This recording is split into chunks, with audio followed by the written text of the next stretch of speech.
கேரளாவில் ஓடும் பேருந்தில் பெண் எடுத்த ரீல்ஸ் வீடியோவால் தீபக் என்பவர் உயிரை மாய்த்து கொண்ட நிலையில் அவருக்கு ஆதரவாக கோழிக்கோட்டில் பாஜகவினர் ஆர்ப்பாட்டத்தில் ஈடுபட்டனர். ஏற்கனவே யூடியூபர் ஷிம்ஜிதா கைதான நிலையில் வெளிப்படையான விசாரணை நடத்த வேண்டும் என வலியுறுத்தி இந்த ஆர்ப்பாட்டம் நடைபெற்றது.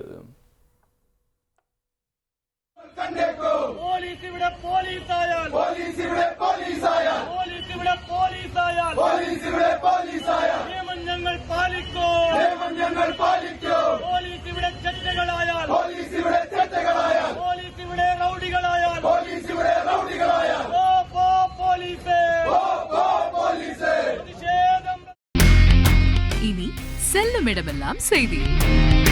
தந்தை டிவியின் வாட்ஸ்அப் சேனலை ஃபாலோ பண்ணினா செல்ல இருக்கும் இடமெல்லாம் செய்தி. இதோ QR கோட் இப்பவே ஸ்கேன் பண்ணுங்க, ஃபாலோ பண்ணுங்க.